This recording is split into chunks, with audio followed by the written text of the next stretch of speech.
Oke, assalamualaikum warahmatullahi wabarakatuh, teman-teman semua. Kita ketemu lagi di live mentoring malam ini. Sambil nunggu teman-teman yang lain, tadi ada yang masih sholat isya dulu dan lain sebagainya. Dimana malam ini kita akan ngebahas satu tema atau kita akan melanjutkan tema yang sudah kita bahas sebelumnya tentang konsep besarnya adalah mengobati trauma masa lalu. Mengobati trauma masa lalu ini biasanya ini relate sama apa yang kita rasain saat ini, teman-teman. Karena kita akan melanjutkan di fase usia 25 tahun sampai dengan 50 tahun. Yang mana pada fase ini kita itu seringkali dihadapkan dengan berbagai macam masalah yang terjadi di dalam hidup kita, teman-teman.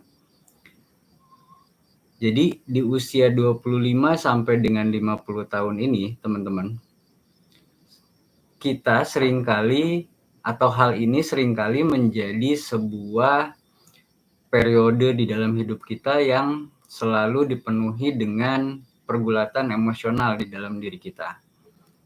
Di mana pada fase ini, di usia ini, banyak sekali luka batin dari berbagai aspek di dalam kehidupan kita.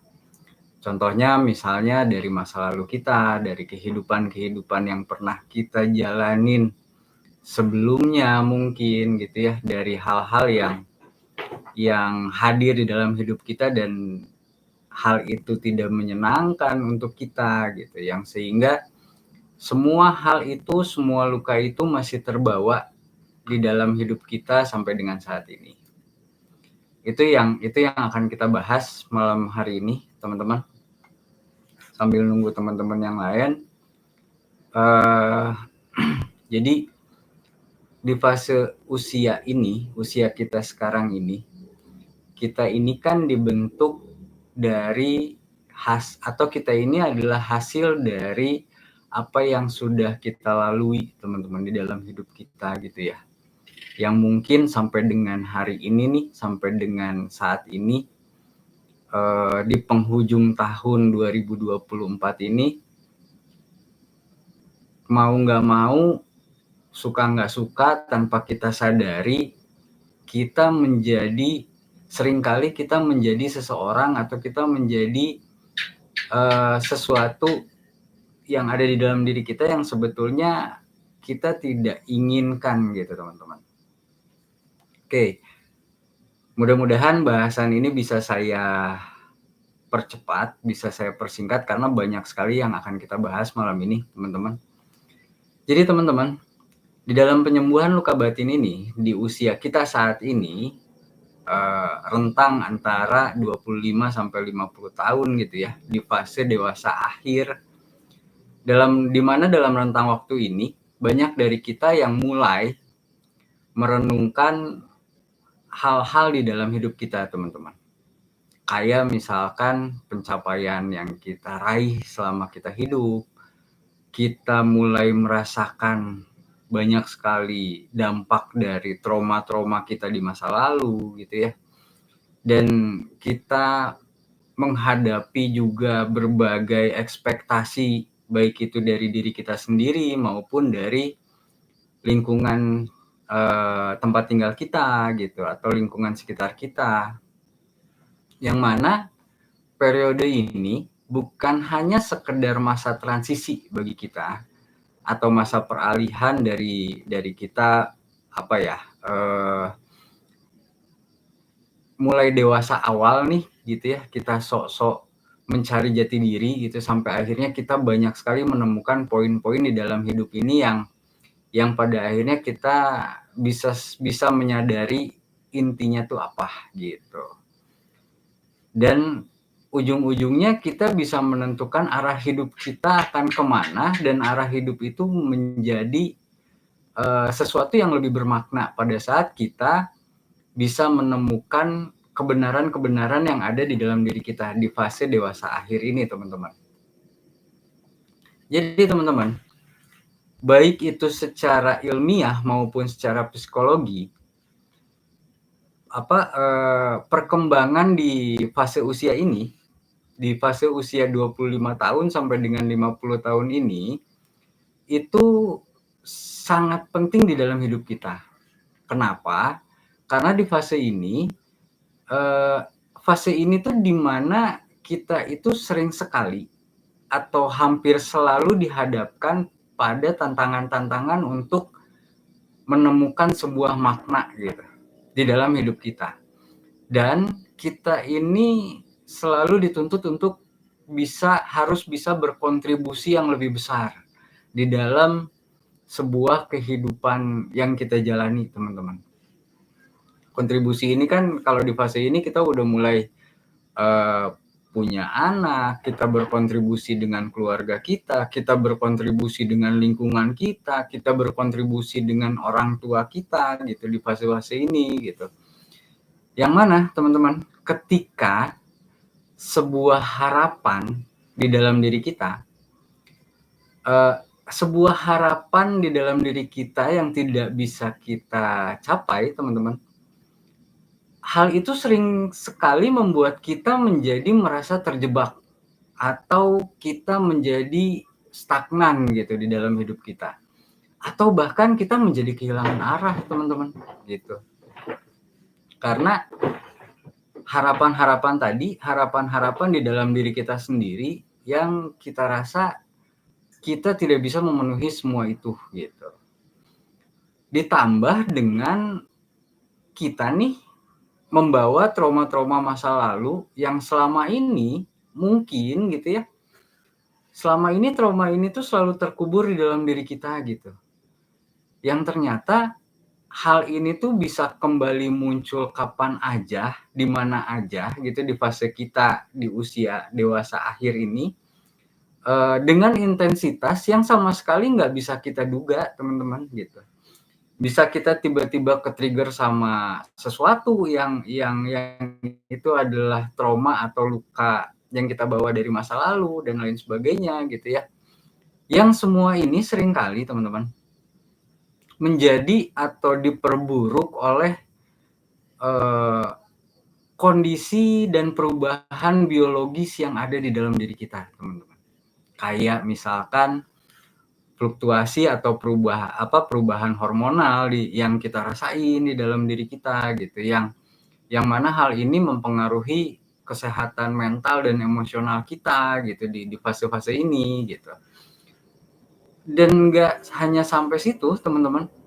Perubahan ini ternyata nggak hanya mempengaruhi kita sebagai individu secara fisik, teman-teman, tapi juga perubahan-perubahan ini tuh akan mempengaruhi kita juga secara psikis, menimbulkan rasa tidak berdaya di dalam diri kita gitu. Bahkan seringkali perubahan hormonal di fase ini tuh membuat kita menjadi kehilangan kontrol atas diri kita sendiri, teman-teman. Ada satu penelitian juga yang menunjukkan bahwa kita nih sebagai individu gitu ya, di fase usia ini, teman-teman, di usia 25 sampai 50 tahun ini, itu memang lebih rentan terhadap yang namanya stres kronis, teman-teman.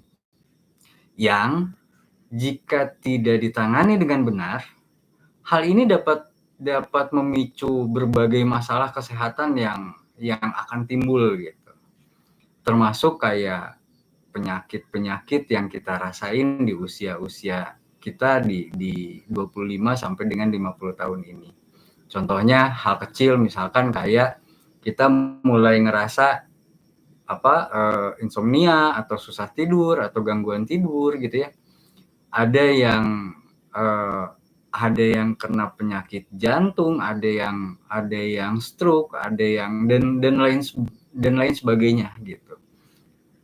Yang diakibatkan pondasi dasar emosinya adalah karena stres yang kronis yang kita hadapi di usia-usia ini gitu. Dan itu yang akan kita bahas malam ini, teman-teman. Nah, jadi teman-teman, pernah berpikir nggak kalau apa sih yang sebenarnya kita cari di dalam hidup ini gitu. Bahwa sebenarnya teman-teman, misi dari jiwa kita nih yang sebetul-betulnya itu adalah untuk membuat kita atau diri kita ini selalu merasa bahagia, teman-teman. Jadi si jiwa kita nih itu selalu berusaha untuk membuat diri kita tuh menjadi bahagia gitu.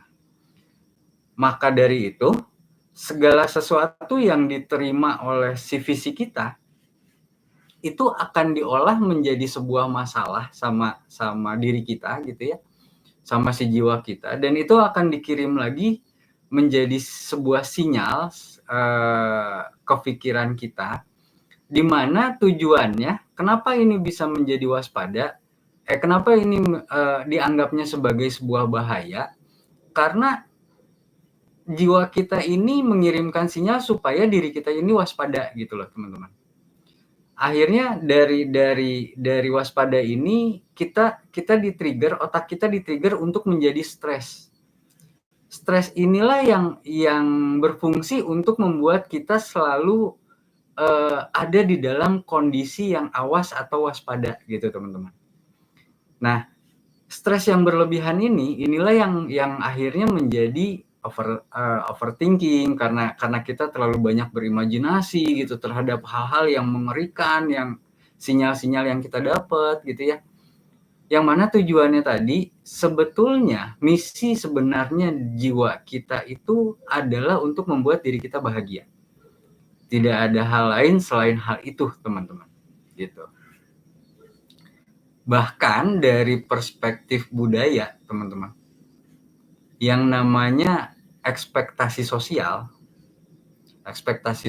itu kan harapan-harapan yang ada di lingkungan hidup kita gitu ya, yang tujuan awalnya ingin kita tuh menjadi lebih baik, ingin kita tuh menjadi yang terbaik, ingin kita tuh menjadi seseorang yang punya capability dan punya value diri yang tinggi gitu. Yang mana seringkali justru harapan-harapan inilah yang malah membuat kita stres, teman-teman.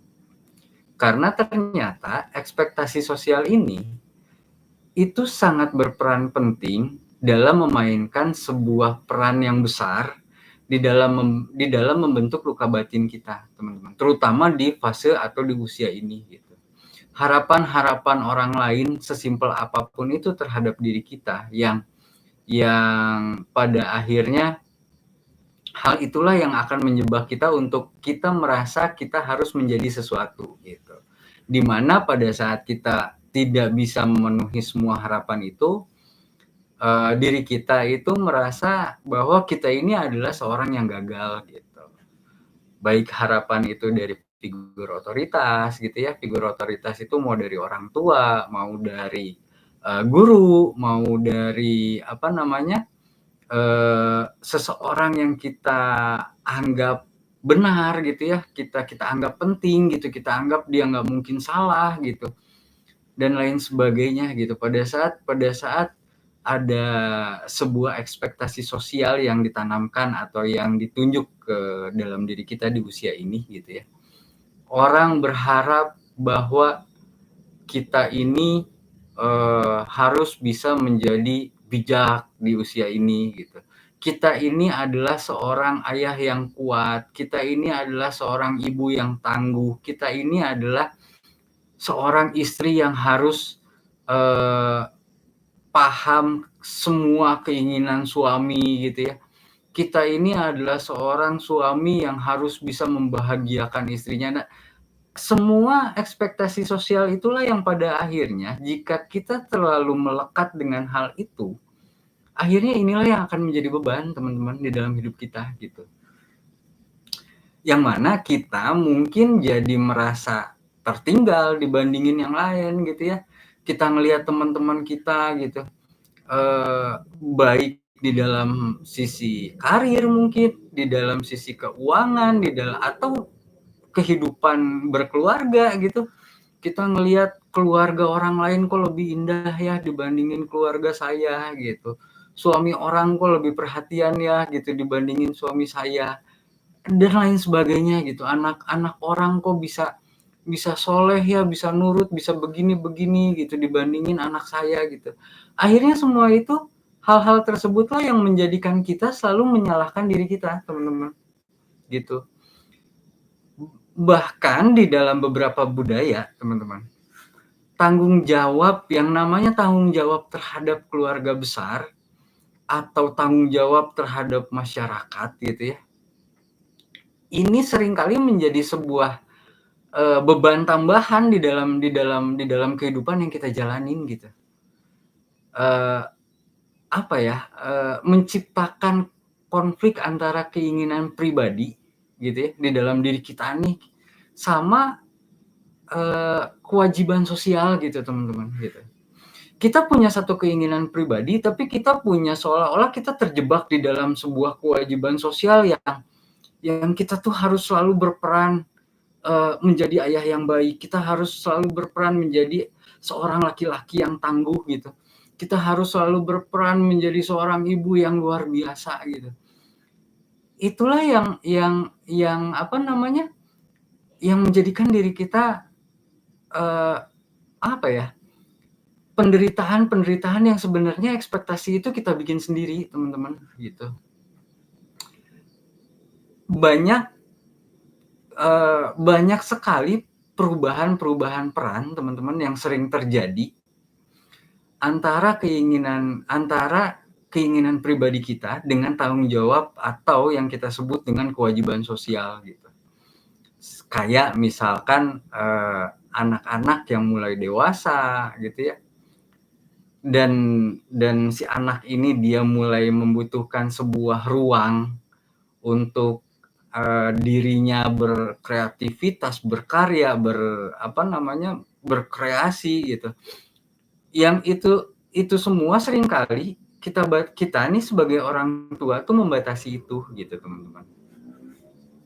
Nah, atau misalnya ketika kita merawat orang tua kita yang sudah dengan usia yang menua gitu ya, kita nih seringkali terjebak di sebuah doktrin dan dogma yang menjadikan hal-hal yang kebenaran lama yang menurut orang tua kita gitu ya, harus dibawa dan dipertahankan secara prinsip, dan itulah yang menjadikan diri kita tuh nggak nyaman sebetulnya gitu.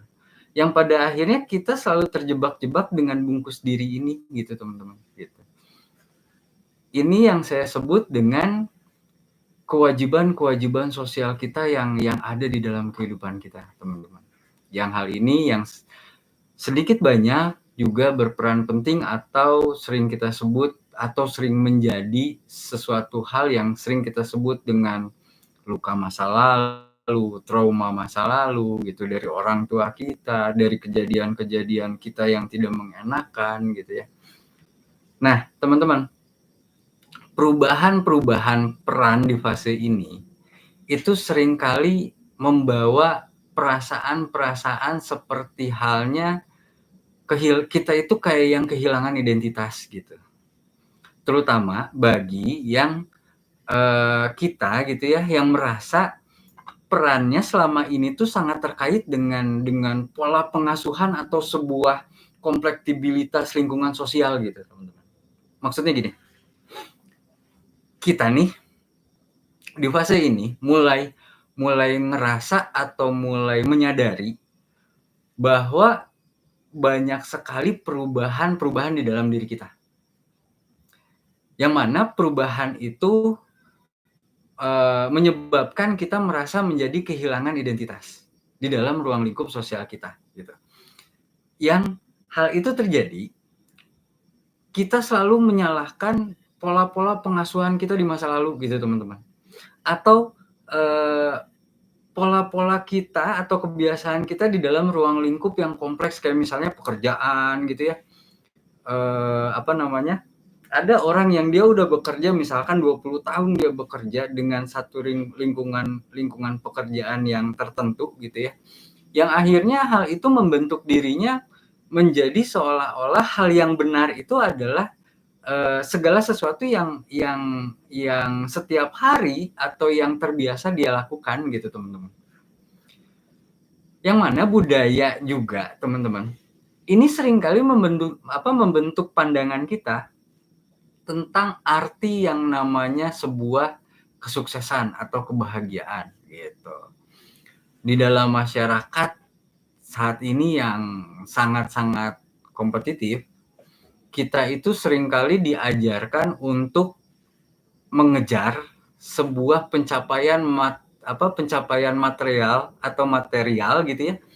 Pencapaian-pencapaian yang sifatnya materi gitu sebagai sebuah tolak ukur kebahagiaan gitu teman-teman. Yang mana ketika kita merasa bahwa kita ini tidak mampu mencapai standar-standar tersebut gitu, kita tidak se-expect orang lain mungkin gitu ya dalam hal pencapaian-pencapaian itu gitu. Mulai tuh timbul gitu ya rasa malu, kita merasa bahwa diri kita ini adalah orang yang gagal gitu. Bahkan kita jadi minder gitu ya. Yang mana hal ini itu akan semakin diperparah oleh pengaruh-pengaruh media sosial yang seringkali menampilkan kehidupan orang lain yang serba sempurna gitu teman-teman. Di media sosial ini yang seringkali saya bahas bahwa jebakan media sosial ini selalu menampilkan sesuatu yang perfect gitu untuk sebagai refleksi dari sebuah kesuksesan atas hidup yang kita percaya selama ini secara budaya gitu teman-teman. Yang pada akhirnya kita merasa pada saat hidup kita itu tidak se-perfect itu, kita merasa bahwa diri kita ini adalah seseorang yang gagal gitu. Padahal secara kehidupan teman-teman, kita nih baik-baik aja, kita nih nggak kurang apa-apa, kita nih bahagia juga, kita nih nggak kekurangan apapun di dalam hidup kita gitu. Tapi karena hal-hal ini teman-teman, akibatnya kita jadi terjebak di dalam sebuah perbandingan sosial yang nggak sehat teman-teman. Yang hal ini jugalah yang akan memperdalam luka batin yang kita rasain gitu teman-teman. Bahkan teman-teman, agama itu selalu menawarkan sebuah sudut pandang yang berbeda, tapi nggak kalah relevan teman-teman. Di dalam sebuah konteks dan konsep spiritualitas teman-teman, usia di fase ini itu seringkali menjadi waktu untuk kita merefleksikan hubungan kita dengan Allah atau dengan Tuhan, yaitu kita mencari makna hidup yang lebih dalam teman-teman. Dan bahkan di usia ini tuh kita mulai menghadapi semua rasa-rasa bersalah atau penyesalan-penyesalan atas semua kesalahan kita di masa lalu. Teman-teman, saya ada beberapa konten yang saya bilang gini, tubuh kita nih secara fitrah itu akan selalu ngasih sinyal untuk diri kita, di mana sinyal ini tubuh kita itu selalu ngasih tahu bahwa hal ini tuh benar atau salah gitu. Contoh misalkan pada saat kita mencuri gitu ya, atau kita korupsi lah gitu. Pada saat pertama kali kita melakukan itu, teman-teman, kita tuh merasa nggak nyaman gitu di dalam diri kita gitu. Hati kita itu ngerasa nggak enak, nggak nyaman, nggak enak aja gitu, gelisah gitu.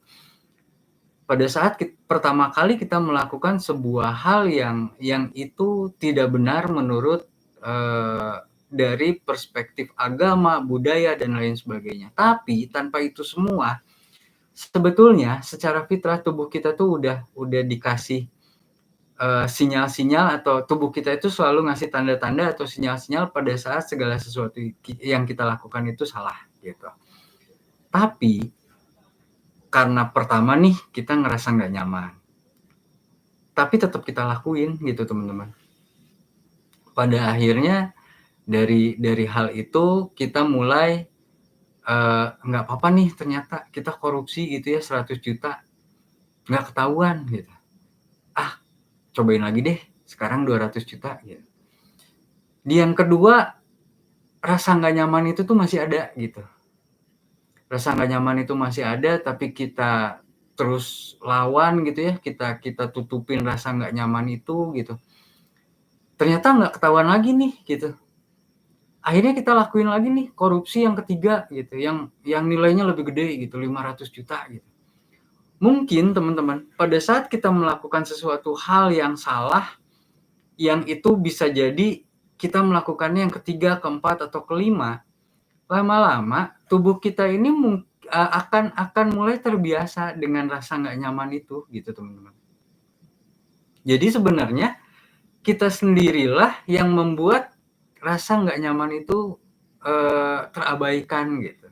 Kita sendirilah yang sebenarnya mengabaikan rasa nggak nyaman itu. Dan ini yang nanti akan kita dalemin sedikit gitu teman-teman. Jadi balik lagi, saya ulangi lagi ya teman-teman. Inti dari semua hal yang kita rasa benar atau salah di dalam hidup kita, secara fitrah tubuh kita itu selalu ngasih sinyal atau ngasih vibrasi yang hal itu akan membuat kita menjadi nggak nyaman pada saat kita melakukan sesuatu atau sebuah hal yang salah, teman-teman. Ini pula yang mau nggak mau, disadari atau enggak, kita berusaha melawan mungkin pada saat di masa-masa kita di usia-usia kita masih dewasa tahap awal gitu ya. Dan di fase ini kita mulai merefleksi itu gitu. Kita mulai menghadapi rasa bersalah itu, kita mulai menghadapi penyesalan atas kesalahan-kesalahan yang pernah kita lakukan di masa lalu gitu. Yang itu tuh udah otomatis akan terbawa di fase ini gitu teman-teman. Maka agama itu selalu mengingatkan kita untuk bisa memberikan sebuah pengampunan, teman-teman. Pengampunan terhadap siapa? Pengampunan terhadap diri kita sendiri maupun pengampunan terhadap orang lain, teman-teman. Yang mana ini hal simple ini tapi susah banget untuk kita lakuin gitu ya. Kita maafin diri kita maafin segala sesuatu yang terjadi di dalam hidup kita terima semua itu dengan lapang dada gitu. Itu yang sebetulnya pertanyaannya adalah kita mau atau enggak maafin diri kita sendiri, teman-teman. Dalam menghadapi semua rasa-rasa bersalah di dalam hidup kita dan menghadapi semua penyesalan atas kesalahan-kesalahan kita mungkin di masa lalu. Bahkan, teman-teman, banyak sekali tradisi-tradisi atau bahasanya bukan ritual ya, ritual lah, ritual-ritual agama yang mungkin di usia ini hal itu tuh dianggap sebagai waktu yang tepat untuk mendalami spiritualitas, memperkuat hubungan dengan Allah gitu ya, dengan Tuhan yang Maha Kuasa, dan menemukan sebuah kedamaian batin gitu teman-teman. Tapi teman-teman, ada salah satu pendekatan yang paling transformasional di dalam kita menemukan semua kedamaian di dalam diri kita. Apa itu? Pendekatan itu adalah namanya yang kita seringkali sebut dengan kesadaran diri, teman-teman. Apa sih kesadaran diri ini gitu ya? Kesadaran diri ini, teman-teman, ujung dari kesadaran diri ini adalah Islam. Kok bisa Islam, coach? Gitu. Islam itu secara arti harfiahnya adalah berserah kepada Tuhan, teman-teman. Di mana konsep dari kesadaran diri ini adalah kita menyerahkan segala urusan kita sama Allah. Kita berserah sama Allah, kita kembalikan semua urusannya sama Allah gitu teman-teman. Yang mana dalam hal ini saya sedikit ngutip dari surat Al-Isra ayat 14 sampai dengan ayat 15. Saya coba bacain surat Al-Isra ayat 14 sampai dengan ayat 16. Artinya gini teman-teman. Dikatakan, bacalah kitabmu, cukuplah dirimu pada hari ini sebagai penghitung atas amal dirimu. Itu di ayat 14 teman-teman. Jadi Al-Isra ayat 14 ini kalau kita perhatiin lagi teman-teman kata-katanya, Allah tuh bilang gini ke kita, kamu punya kebenaran sendiri, kamu punya perspektif sendiri, kamu punya sesuatu yang menurut kamu benar gitu ya. Coba baca kitabmu gitu, baca kebenaran kamu tuh baca gitu. Dan coba kamu hitung segala sesuatu yang ada di dalam diri kamu sampai dengan hari ini sebagai penghitung atas semua amal-amal yang kamu lakukan gitu teman-teman. Jadi diri kita nih teman-teman, tadi saya udah bahas bahwa diri kita ini secara fitrah itu akan selalu ngasih sinyal-sinyal yang Allah tuh udah kasih gitu teman-teman ke kita gitu.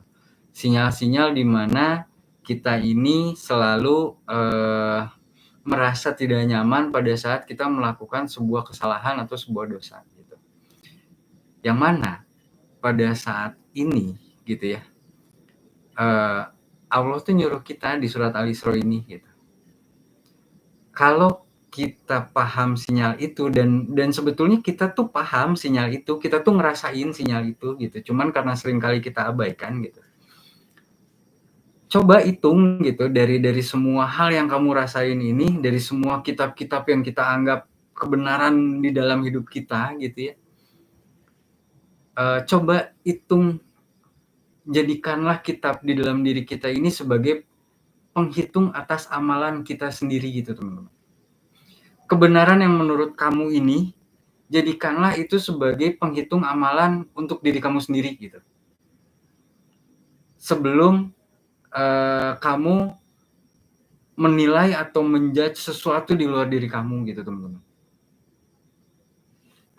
Nah di ayat yang 15-nya teman-teman, di Al-Isra ayat 15, siapa yang mendapatkan petunjuk, sesungguhnya ia dapat petunjuk itu hanya untuk dirinya.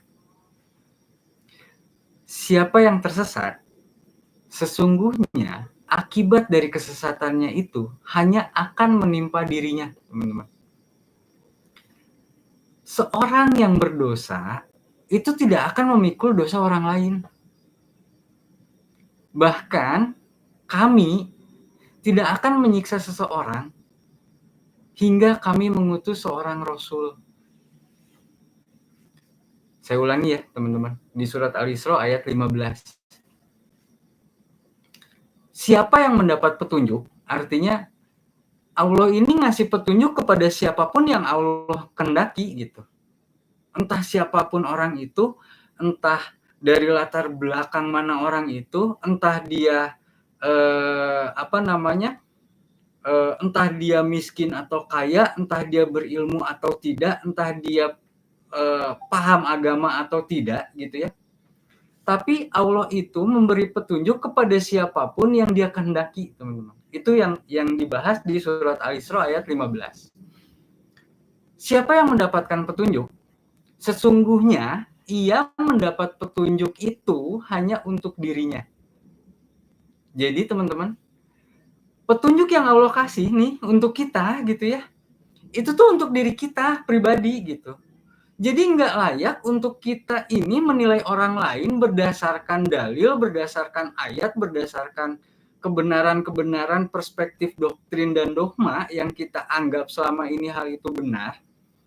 Karena Allah udah jelas ngomong di surat Al-Isra ayat 15 ini bahwa Sesungguhnya siapapun yang mendapatkan petunjuk itu hanya untuk dirinya, gitu teman-teman. Dan siapa yang tersesat, sesungguhnya akibat dari kesesatan itu hanya akan menimpa dirinya, gitu teman-teman. Jadi apapun yang orang lain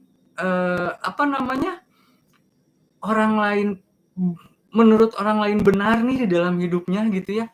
Ada orang yang nipu kita, ada orang yang contoh gini. Kalau misalkan ada seorang pencuri yang ditanya gitu ya. Kenapa kamu mencuri barangnya Bapak Anu gitu? Saya mencuri karena untuk anak saya makan gitu. Menurut si pencuri ini, dia itu sudah melakukan hal yang benar gitu. Tapi kita nih yang dicuri gitu ya, merasa bahwa dia tuh merugikan kita dan yang dia lakukan itu salah gitu teman-teman. Makanya dalam hal ini Islam turun sebagai penyempurna atas segala sesuatu yang terjadi di dalam hidup kita. Salah satunya yang saya kutip di ayat Al-Isra ini, di surat Al-Isra ini, bahwa siapapun yang sesungguhnya akibat kesesatannya itu, kalau kita balik lagi tadi ke ayat 14-nya teman-teman, kesesatan menurut siapa? Menurut kitabmu sendiri gitu, di ayat 14-nya ya. Bacalah kitabmu gitu. Cukupilah dirimu pada hari ini dengan kitab itu gitu ya, sebagai penghitung atas amal-amal di dalam dirimu gitu teman-teman. Di ayat 15-nya lagi ditegasin bahwa ya kalau kamu dapat petunjuk itu untuk dirimu sendiri. Kalau kamu sesat ya yang sesat itu diri kamu sendiri gitu. Jadi nggak mungkin kita mau menyesatkan orang lain atas dasar kitab kita tuh nggak mungkin, karena Allah itu udah ngasih fitrah ke setiap manusia dengan vibrasi yang berbeda-beda ke setiap kita, dengan tekanan di dalam hidup kita yang berbeda-beda, dengan pembentukan diri kita atas kehidupan kita yang berbeda-beda, yang itu menjadi sebuah kebenaran buat diri kita, teman-teman, di dalam hidup kita masing-masing. Yang itu tuh beda-beda setiap kita gitu. Maka pada saat kita menemukan sebuah kebenaran, teman-teman, mungkin nih yang benar menurut kita ini yang benar menurut kita ini namanya misalkan gelas gitu. Tapi yang benar menurut orang ini namanya cangkir gitu. Ya toh objeknya sama, fungsinya sama, semuanya sama. Nah, yang salah itu apa? Yang salah itu pada saat kita ngomong bahwa orang itu adalah kafir, orang itu adalah musyrik, hanya karena beda perspektif bahasa aja gitu teman-teman. Ini yang dijelasin di dalam surat Al-Isra ayat 14-15 ini gitu. Sesungguhnya jika ia mendapatkan petunjuk itu hanya untuk dirinya, dan siapa yang tersesat, sesungguhnya akibat kesesatannya itu hanya akan menimpa dirinya. Inilah konsep dasar dari yang kita sering sebut dengan namanya law of attraction atau hukum tarik-menarik. Jadi law of attraction itu dasarnya pertama kali yang nemuin itu bukan psikolog ternama, bukan orang ilmuwan terkenal, tapi law of attraction itu sudah ada di dalam Quran dari zaman Nabi Muhammad gitu teman-teman. Dan saya lanjut lagi ya, masih di ayat ini gitu. Seseorang yang berdosa itu tidak akan memikul dosa orang lain gitu teman-teman. Kami tidak akan bahkan gitu ya kata Allah, bahkan nih gitu kata Allah gitu. Kami nih nggak akan nyiksa orang sampai kami mengutus seorang rasul gitu. Artinya kami tidak akan menyiksa atau menghukum orang itu sampai dengan orang itu menemukan sebuah ilmu atau kebenaran yang kami sudah sampaikan, kata Allah gitu teman-teman. Jadi kalau kebenaran itu sudah disampaikan lewat Al-Quran dan kita menutup diri atas kebenaran itu, itulah yang kita sebut dengan kafir gitu atau mengcover diri gitu. Oke. Itu tadi pembahasan surat Al-Isra ayat 14 sampai 15, teman-teman. Bahkan teman-teman masih terkait dengan surat Al-Isra ini ya. Kan katanya ya pada saat kita udah meninggal nih, kita ini sebelum nanti ke akhirat nih teman-teman, kita ini akan hidup atau akan tinggal di yang namanya alam barzah. Di mana alam barzah itu atau arti harfiah dari barzah ini, teman-teman, adalah artinya gini. Alam barzah atau arti harfiah dari barzah ini, kita nih masih tertahan di dalam realitas dunia. Entah itu emosi, entah itu rasa bersalah, entah itu rasa penyesalan dan lain sebagainya gitu ya. Tetapi kita udah nggak punya badan fisik kita gitu. Jadi sekali lagi gini teman-teman, alam barzah ini artinya kita itu masih ketahan di dalam sebuah realitas, di dalam sebuah kemelekatan realitas dunia, teman-teman. Pada saat fisik kita ini udah nggak ada gitu. Kita ini udah sebagai ruh, tapi kita masih bahasanya kita masih erat dengan kemelekatan dengan realitas kita di dunia gitu. Itulah yang disebut dengan yaumul hisab atau alam barzah, teman-teman. Dan kalau dari cerita-cerita nih, teman-teman, banyak orang yang membayangkan gitu ya, nanti tuh kita di padang mahsyar tuh kita akan dikumpulin gitu. Semua orang kita berkumpul kayak kita mau nonton konser gitu, ngumpul di satu lapangan, nanti akan ditanya satu-satu. Itu kita bahas, teman-teman, di surat As-Sajdah. Di surat As-Sajdah ayat 12 sampai dengan 13, teman-teman. Jadi, teman-teman, di surat As-Sajdah ayat 12 itu dibilang gini, teman-teman. Jika sekiranya kamu melihat orang-orang yang berdosa itu menundukkan kepalanya di hadapan Tuhannya, kamu akan melihat sesuatu yang sangat luar biasa. Dan mereka berkata, ya Tuhan, kami melihat hari kiamat yang kami ingkari. Ini posisi dalam artian kita di alam barzah ya, atau di padang mahsyar gitu ya. Dan mendengar darimu kebenaran ucapan-ucapan Rasul-Mu ya Tuhan, gitu. Ya Allah, gitu.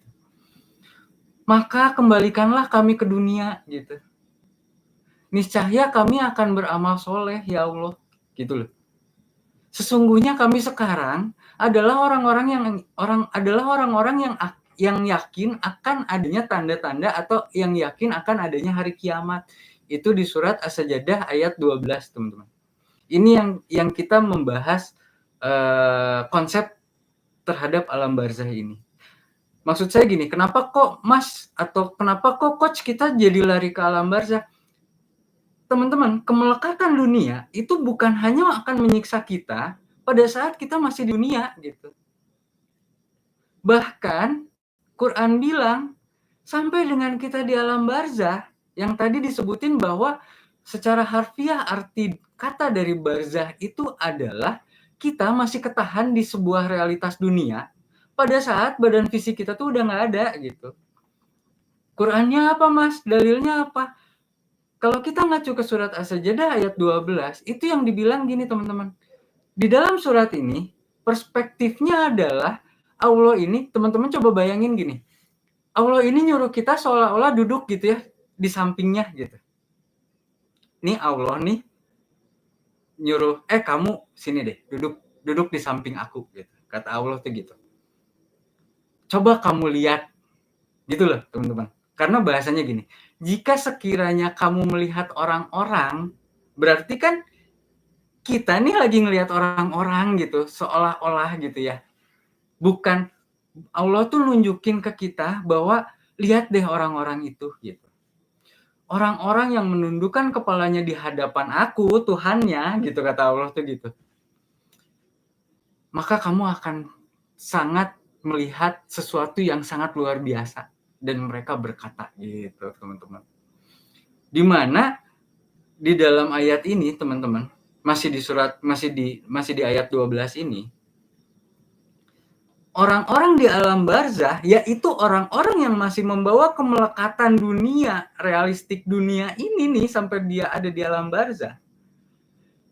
Dia ini ingin kembali ke dunia, ya, hanya untuk beramal soleh. Beramal soleh itu hanya untuk menebar kebaikan, melepaskan semua kemelekatan-kemelekatan dirinya, melepaskan semua emosional dirinya, melepaskan semua ego dirinya.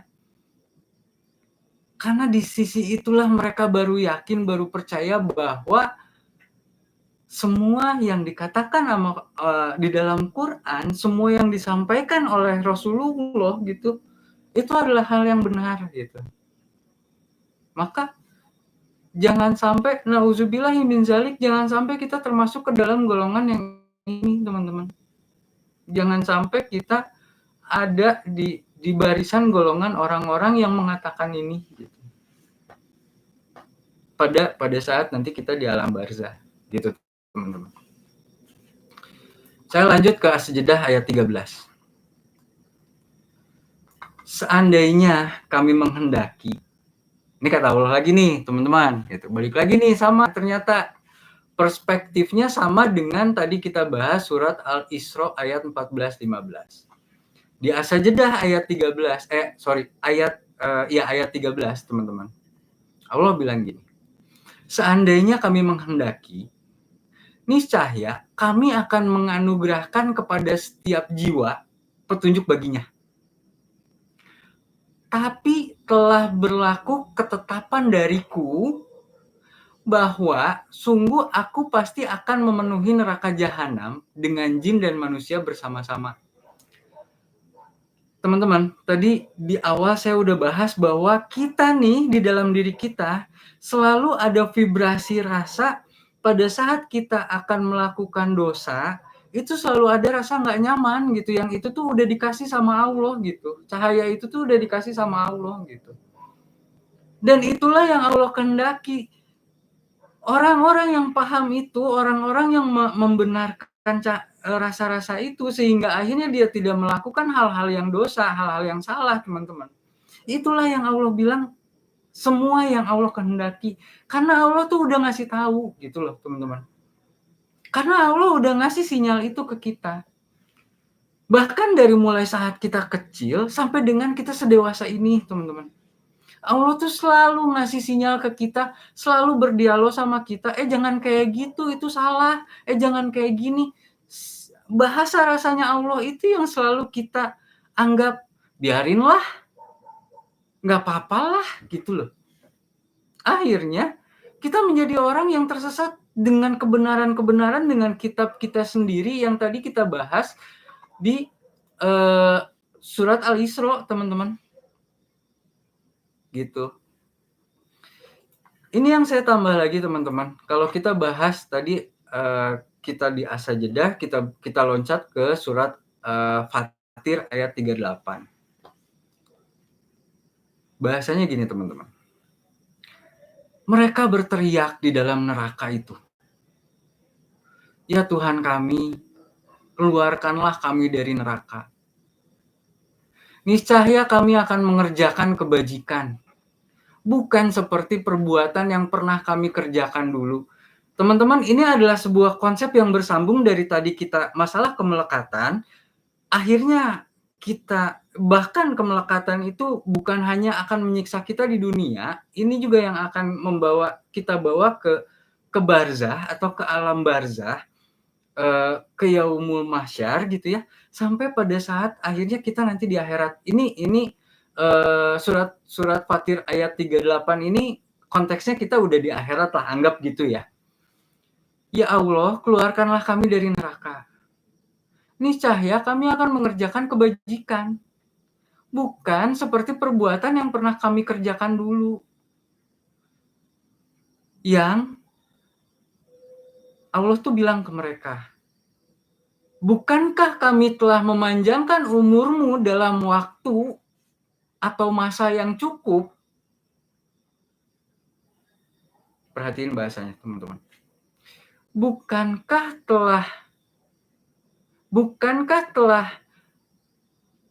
kami telah memanjangkan umurmu dalam masa waktu yang cukup? Artinya apa? Fase-fase usia kita bahas sampai dengan saat ini, itulah fase masa yang Allah di dalam surat ini kami telah memanjangkan umurmu sampai dengan usia kamu sekarang untuk dapat berpikir bagi orang yang mau berpikir. Untuk dapat berpikir bagi orang yang mau berpikir, dan bukan pula lah telah datang kepadamu seorang yang memberi sebuah peringatan, yaitu Nabi Muhammad, yaitu Rasul, yaitu Quran. Tapi kalian tuh lalai gitu. Dalam perspektif, nggak usah deh Qurannya dibaca, nggak usah deh kenal Nabi Muhammad, ikutin aja rasa-rasa yang udah saya kasih, yang udah Allah kasih, vibrasi yang udah Allah kasih di dalam diri kita, sehingga kita tuh tahu kalau itu tuh salah, itu tuh benar gitu.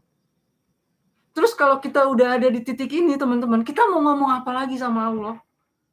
Kita mau alasan apa lagi sama Allah, teman-teman? Allah udah ngasih Qur'annya, Allah udah ngasih nabinya, Allah udah ngasih rasulnya, dan Allah udah ngasih rasa itu. Di mana rasa-rasa itu lewat sebuah cahaya yang kita message gitu, kita dapat WA, kamu jangan gini ya, gitu. Di kehidupan saat ini, teman-teman, fungsi dari mereka malaikat ini adalah selalu memberikan vibrasi-vibrasi kepada kita, memberikan cahaya-cahaya kepada kita. Kita mau ngedengerin apa enggak? Kita mau ikut apa enggak? Kita mau nurut apa enggak? Sehingga kalau kita nggak mau nurut, ya rasain sendiri hidup kamu capek, gitu. Maka Allah bilang, tidak ada seorang penolong pun bagi orang-orang yang zolim. Kenapa? Karena tadi kita udah bahas sebelumnya di surat As-Sajdah bahwa apa namanya, semua hal yang buruk itu akan balik ke diri kita gitu. Semua hal yang baik itu akan balik ke diri kita gitu. Jadi kalau ada yang ngomong katanya peneliti atau siapapun yang ngomong bahwa law of attraction ini adalah ilmu baru, enggak, ini udah Quran udah ngomong ini, teman-teman. Semua ini adalah hukum tarik menarik yang Allah udah berikan ke kita dan Allah udah kasih di dalam Quran. Gitu, teman-teman. Oke. Kita lanjut lagi, teman-teman. Maka dari itu, teman-teman, dari semua hal yang tadi yang barusan udah kita bahas sama-sama, kita mulai masuk ke sebuah refleksi yang mendalam, di mana kita pada akhirnya bisa mengidentifikasi semua akar-akar dari luka emosional kita yang selama ini bani kita, teman-teman. Yang mana proses ini seringkali kita sebut atau disebut dengan yang namanya shadow work, atau menghadapi sisi gelap diri kita sendiri gitu. Yang selama ini mungkin kita hindari, tapi karena alasan-alasan tertentu yang ya sebenarnya karena kecemasan, ketakutan kita di dalam hidup, yang akhirnya kita melakukan itu gitu. Kita mengiyahkan semua sisi gelap diri kita yang selama ini berusaha kita hindari gitu, teman-teman. Yang mana dengan menghadapi dan menerima bagian-bagian dari yang kurang nyaman ini, teman-teman, kita mulai dapat teman-teman. Inilah yang kita akan refleksikan bersama untuk tahun yang baru gitu, harapannya gitu. Kesadaran diri, teman-teman. Kalau balik ke kesadaran diri tadi, kesadaran diri itu kan tujuannya untuk supaya kesadaran diri itu sebenarnya diciptakan karena jiwa kita ini pengen diri kita bahagia. Kesadaran diri juga melibatkan kemampuan untuk mengenali pola-pola destruktif yang ada di dalam hidup kita, gitu, teman-teman. Yang mana pola destruktif ini seringkali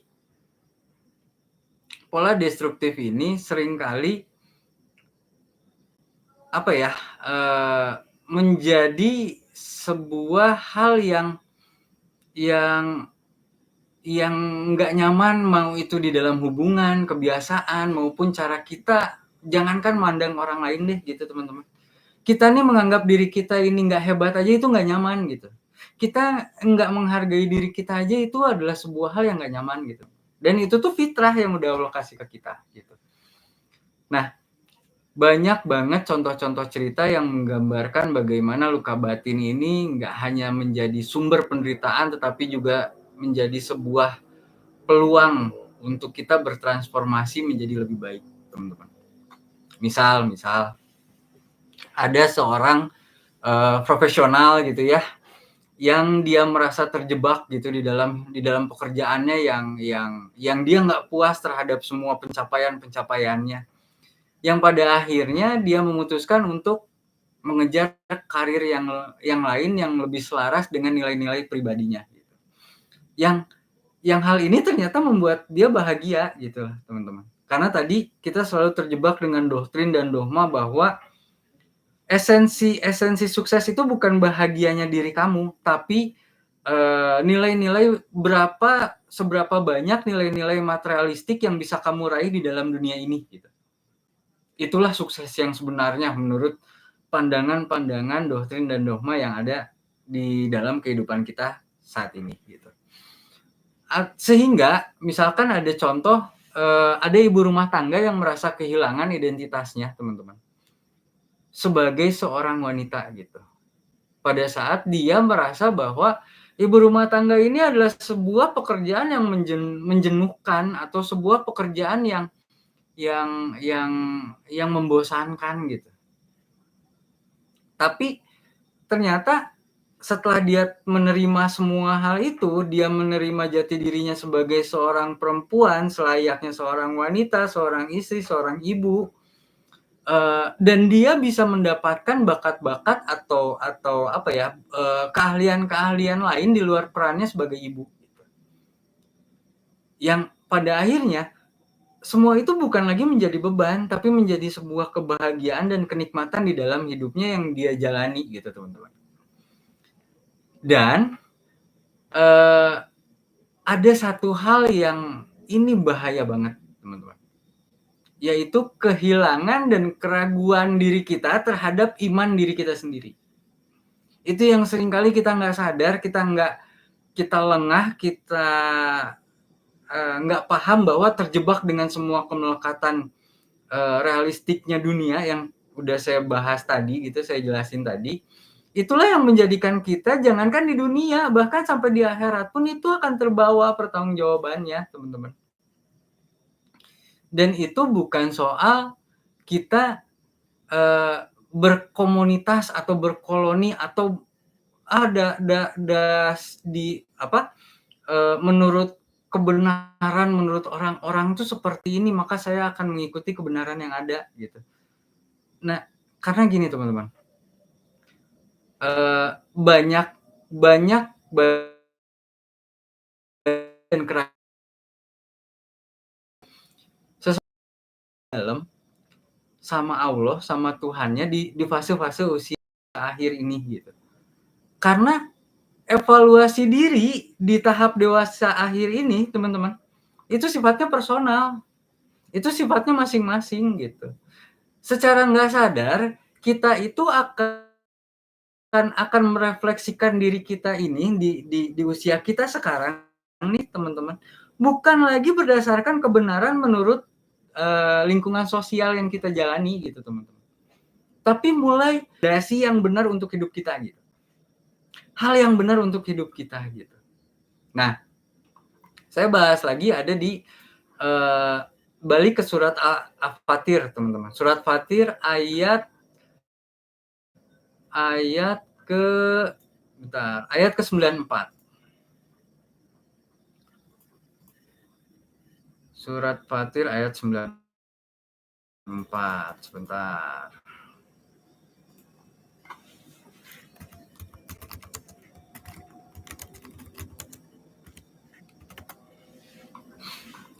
Dibilangnya gini, teman-teman. Di dalam surat Fatir ayat 94 ini itu disebutin gini. Sesungguhnya Allah memberikan pendengaran kepada siapa yang Dia kehendaki, dan engkau tidak sanggup menjadikan orang yang ada di dalam kubur itu mendengar. Maksudnya gimana? Bentar, teman-teman. Saya takut salah, saya cari referensinya dulu.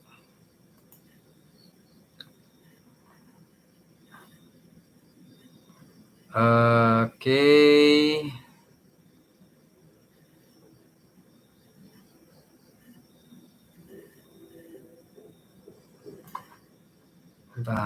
Bentar ya, teman-teman ya.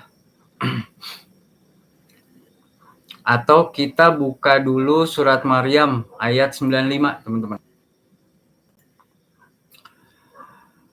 Di surat Maryam ayat 95, tadi kita lagi bahas bahwa evaluasi diri itu sifatnya personal atau masing-masing.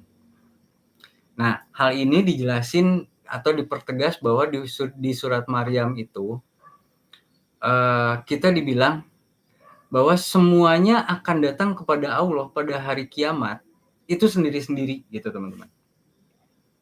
Jadi jangan dianggap bahwa yang namanya alam barzah atau yaumul hisab itu kita bareng-bareng gitu, teman-teman. Kita ini sama Allah itu akan diminta pertanggungjawabannya. Kita akan datang ke Allah itu masing-masing sendiri-sendiri, teman-teman. Gitu. Nah, ketika kita saat ini, teman-teman, ketika kita mendekati akhir dari 2024 ini dan kita akan memasuki sebuah tahun yang baru di tahun 2025 ini, yang mungkin besok adalah hari terakhir kita di tahun 2024. Inilah saat yang paling tepat untuk kita merenungkan semua perjalanan di dalam hidup kita, teman-teman. Yang mana fokus kepada langkah-langkah kecil yang menuju penyembuhan dan pertumbuhan di dalam diri kita. Jadi kalau kita bicara atau kita bahas refleksi diri gitu ya, atau resolusi 2025, wah keren banget bahasanya gitu. Resolusi 2025. 1 gitu kan. Yuk kita lepasin beban emosional yang selama ini membelenggu kita. Kita yakin bahwa mengampuni diri kita adalah langkah pertama menuju kebebasan atau kebahagiaan atau kedamaian yang ada di dalam diri kita, teman-teman. Yang kedua adalah yuk kita meluangkan waktu untuk merenungkan hidup kita kembali. Kita mengidentifikasi semua luka-luka batin yang mungkin perlu kita sembuhkan. Jangan pernah ragu untuk mencari berkomunikasi, berkonsultasi, atau mencari ilmu-ilmu baru di dalam hidup kita untuk supaya kita bisa kuat untuk menghadapi luka batin itu, gitu teman-teman. Dan melalui doa, meditasi, kita perdalam lagi Quran, kita perkuat hubungan kita dengan segala sesuatu yang jauh lebih besar dibandingkan diri kita gitu, teman-teman. Itu akan membuat atau menciptakan sebuah energi positif yang sangat besar di dalam hidup kita gitu. Yang mana kalau ada teman-teman yang mungkin ada di grup mentoring tadi pagi itu saya bilang gini, jika manusia itu adalah sebuah energi, maka sebenarnya Allah itu udah ngasih contoh ke kita bahwa energi itu tidak bisa kita tahan atau tidak bisa kita pendam. Karena segala sesuatu yang kita tahan atau kita pendam, itulah yang akan menjadi sumber penderitaan atau sumber penyakit untuk diri kita, gitu teman-teman. Mau itu kemarahan, mau itu luka masa lalu, mau itu hal-hal yang membuat kita merasa bersalah, kecemasan, ketakutan, dan hal-hal yang membuat kita menjadi stagnan di dalam hidup kita, gitu. Semua energi-energi itu mulai kita lepaskan, mulai kita alirkan kembali. Supaya kita bisa menemukan arti atau positif energi di dalam hidup kita, gitu loh teman-teman. Jangan lagi ada energi-energi negatif yang kita tahan, gitu. Pelajari untuk mengatakan sesuatu hal yang menurut kita hal itu tuh nggak kita setujui, teman-teman. Kadang-kadang ini yang paling susah, gitu. Untuk bilang enggak atau untuk nolak sesuatu yang kita nggak mau itu susah banget untuk diri kita, gitu. Ada beberapa orang yang mungkin susah untuk melakukan itu. Dan itulah salah satu sumber dari luka batin yang selama ini akhirnya mengendap, akhirnya menjadi sebuah emosi diri yang berakumulasi menjadi sebuah luka atau bahkan bisa menjadi sebuah trauma, teman-teman.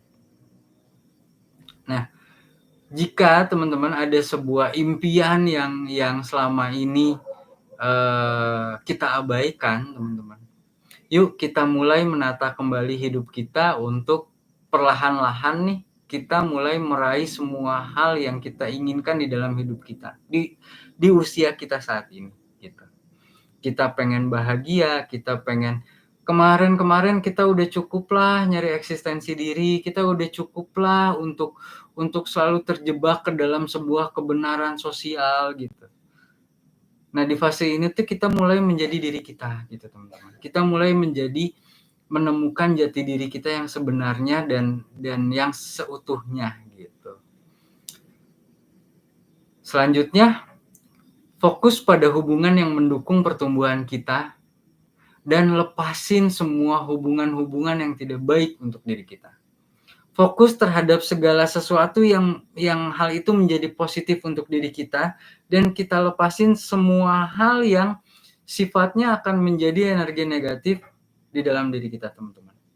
Karena akumulasi dari banyak sekali imajinasi, pemikiran-pemikiran dan perspektif diri kita di dalam fase ini atas luka-luka kita masa lalu, itulah yang sebenarnya menjadikan hidup kita di usia ini tuh nggak bahagia, teman-teman. Yang sebenarnya kita nggak bahagia itu karena perspektif diri kita sendiri, gitu. Dan terakhir pastinya mengingat selalu untuk pentingnya kesehatan fisik di usia kita di fase ini. Karena inilah yang menjadi sumber utama energi kita. Kita merasa kita masih bisa berarti, kita merasa kita masih bisa bermanfaat untuk orang lain karena fisik kita yang sehat, teman-teman. Jadi kenapa di fase ini kita harus menjaga fisik kita? Karena dengan itulah kita bisa menjaga spirit dan semangat kita untuk selalu ada di posisi netralitas yang positif, gitu. Dan kita bisa menjadikan tahun depan, tahun yang baru ini sebagai tahun untuk belajar hal-hal yang baru, baik itu keterampilan, bahasa, dan lain sebagainya, terserah, gitu ya. Bahkan wawasan spiritual seperti yang tadi misalkan kita bahas beberapa ayat Quran, kita dalemin gitu, artinya apa gitu, oh ternyata seperti ini gitu. Semua itu tuh penting untuk kita di fase ini, gitu teman-teman. Di usia kita range antara 25 sampai dengan 50 tahun, gitu. Mudah-mudahan teman-teman tahun 2025 ini bisa menjadi tahun di mana kita bukan hanya menyembuhkan luka batin kita, tetapi juga kita menemukan diri kita yang lebih kuat, lebih bijaksana, dan lebih penuh dengan kasih sayang. Setiap luka batin adalah bagian dari perjalanan hidup kita, teman-teman. Dan setiap perjalanan itu selalu memiliki potensi untuk membawa kita menuju kebahagiaan yang lebih besar lagi. Sebelum saya tutup materi ini, saya mau ngebahas beberapa ayat, teman-teman. Yang pertama kita akan bahas mulai dari surat Al-Alaq. Al-Alaq ayat 1 dan ayat 2 aja kita bahas, nggak usah banyak-banyak gitu ya. Di ayat 1-nya, bacalah dengan menyebut nama Tuhanmu yang menciptakan. Yang dibaca apa sih teman-teman?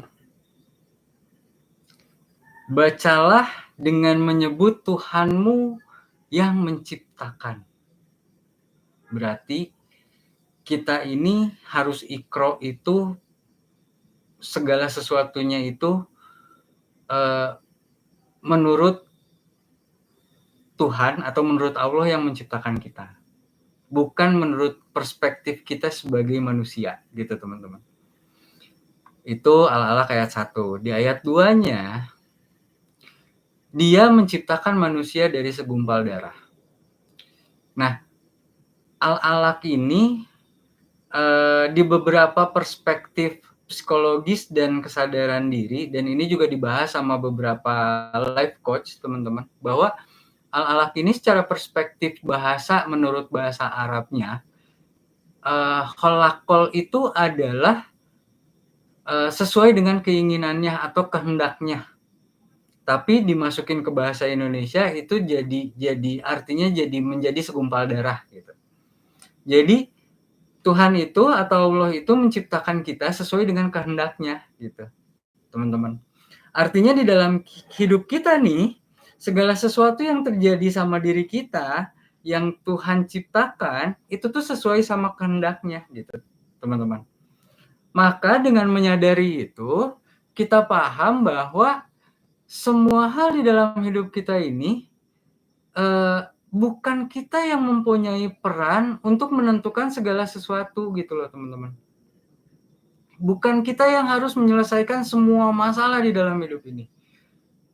Karena kalau kita lari ke ke surat Ar-Ra'd ayat 31, di surat Ar-Ra'd ayat 31 itu dibilang gini teman-teman. Sekiranya ada satu bacaan yang dengannya gunung-gunung dapat digeserkan gitu. Bumi dapat dibelah atau orang mati dapat diajak bicara.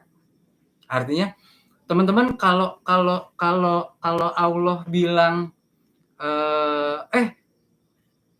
tahu nggak? Ini serius nih gitu loh, bahasa kitanya ya sekarang. Dengerin deh, ini serius nih. Saya mau ngomong gitu. Sebenarnya Quran itu tanpa ada harus penekanan seperti itu pun Allah tuh ngomong selalu serius gitu. Tapi dengan ada penekanan ini, seolah-olah Allah tuh bilang gini, dengerin semua. Ini ada hal yang serius gitu. Sekiranya nih ada satu bacaan yang dengannya gunung-gunung itu bisa bergeser gitu. Bumi itu bisa terbelah gitu. Bahkan orang-orang yang mati itu bisa diajak ngomong nih dengan bacaan ini gitu. Itulah Quran kata Allah. Kenapa? Karena sebenarnya masih di surat Ar-Ra'd ayat 31 ini, teman-teman.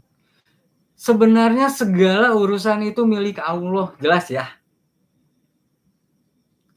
Sebenarnya segala sesuatu itu, segala urusan itu adalah milik Allah. Kalimat-kalimat ini tuh seringkali diulang-ulang di dalam Quran, di Al-Baqarah, di surat Ar-Ra'd itu selalu diulang-ulang gitu. Bahkan di Bismillah itu kan dengan nama Allah yang Maha Pengasih lagi Maha Penyayang gitu. Artinya segala sesuatu, segala urusan, segala masalah, segala imajinasi, segala kejadian itu adalah Allah. That's it, enough, selesai. Beriman gitu ya, kata Allah gitu. Mengetahui bahwa sekiranya jika Allah menghendaki gitu. Di surat Ar-Ra'd ini Allah bilang gitu teman-teman. Tidaklah orang-orang yang beriman ini akan mengetahui sesuatu gitu. Tadi kita udah ini pengulangan dari surat As-Sajdah yang kita bahas tadi, diulang lagi sama Allah di surat Ar-Ra'd ayat 31 ini. Bahwa tidaklah orang-orang yang beriman ini akan mengetahui kecuali yang Allah kehendaki. Yaitu Berarti Allah nggak adil dong, kalau cuman hanya Allah yang nggak Allah kehendaki. Kan tadi udah dibahas di surat As-Sajdah bahwa kita ini selalu dikasih vibrasi sama Allah, dikasih getaran yang kita itu nggak perlu kita bisa baca, nggak perlu kita paham ilmu, nggak perlu kita mau belajar atau nggak perlu kita banyak uang dulu. Allah itu udah ngasih ke kita rasa ketidaknyamanan pada saat kita melakukan kesalahan gitu. Dan itu tuh selalu diulang-ulang nih sama Allah gitu loh teman-teman. Nah, tentu Allah akan memberi petunjuk kepada manusia semuanya, maksudnya tuh ini gitu. Jadi di mana Allah nggak adil gitu loh teman-teman. Karena kata surat Ar-Rod ayat 31, Allah itu akan memberi petunjuk kepada semua manusia. Petunjuknya apa? Quran. Ya kan ada yang baca, ada yang enggak. Nabi Muhammad, ada yang ya kalau muslim percaya sama Nabi Muhammad, kalau yang non muslim gimana? Itulah yang Allah bilang, lewat malaikatku, lewat Jibril, lewat Mikail, aku telah titipkan cahaya ke dalam hati-hati kalian, sebuah getaran rasa yang itu akan menuntun kalian, sehingga kalian tahu sesuatu ini benar atau salah, dosa atau tidak gitu. Itulah kenapa agama Islam itu disebut sebagai agama yang rahmatan lil alamin, teman-teman. Agama yang memberi rahmat untuk semua manusia. Karena cuma di Quran lah dijelasin bahwa Allah itu udah memberi petunjuk kepada manusia semuanya. Bukan hanya orang Islam. Perspektif Islam adalah, Islam itu arti katanya orang-orang yang berserah kepada Allah. Jadi kalau teman-teman nih Islam, tapi masih merasa kedirian, kemelekatan atas dunia, atas realitas dirinya di dunia, itu masih sangat masih sangat kental sekali. Itu tolong tanyain gitu ke dalam diri teman-teman. Jangan sampai yang kita bahas tadi di surat Fatir itu kita termasuk di dalam orang-orang itu, teman-teman, gitu loh. Karena ini balik lagi, ini diulangi lagi nih sama Allah di surat Ar-Rod ayat 31. Tadi di As-Sajdah udah, di Al-Baqarah sering kita bahas, di Ar-Rod 31 Allah ngulangi lagi. Tentu Allah akan memberi petunjuk kepada semua manusia. Orang-orang yang kufur senantiasa orang-orang yang kufur senantiasa ditimpa bencana disebabkan oleh perbuatan mereka sendiri. Atau bencana itu terjadi di dekat tempat kediaman mereka. Artinya apa teman-teman? Bencana ini apa? Banjir. Nggak selalu bencana itu seperti itu. Bencana terkecil di dalam hidup kita yang Allah bilang itu disebabkan sama perbuatan mereka sendiri adalah merasa diri kita ini sebagai pemeran utama di dalam kehidupan ini, teman-teman. Yang padahal jelas-jelas di surat Ar-Rod ini juga Allah udah bilang, ini cuma satu ayat saya bahas teman-teman. Di surat Ar-Rod ini Allah udah bilang bahwa sebenarnya adalah segala sesuatu itu urusannya atau milik Allah gitu. Maka dari itu, orang-orang yang kufur, yang nggak percaya sama Allah, yang ngerasa dirinya benar, yang bawa kitabnya sendiri, kebenarannya sendiri di dalam dirinya gitu ya, senantiasa ditimpa bencana yang disebabkan oleh perbuatan mereka sendiri. Hati-hati teman-teman, hati-hati terhadap hal ini. Ini seringkali dibahas diulang-ulang di dalam Quran. Bencana itu terjadi karena perbuatan kita sendiri atau bencana itu terjadi di dekat tempat kediaman mereka. Artinya apa? Artinya adalah kebenaran kolektif menurut doktrin dan dogma yang membentuk. Contoh, yang sukses itu adalah orang yang kaya raya loh. Yang sukses itu adalah orang yang punya banyak uang loh, yang rumahnya gede loh, yang pada akhirnya untuk mencapai perspektif itu, kita akhirnya menghalalkan segala cara untuk melakukan itu. Dan tanpa kita sadar, kita selalu mengabaikan kebenaran-kebenaran rasa yang Allah kasih ke dalam hati kita gitu, teman-teman. Yang padahal semua itu Allah udah bilang, bahkan Allah bilang di Ali Imran ayat 14, bahwa semua itu kesenangan, bukan kebahagiaan. Halo, kata Allah gitu.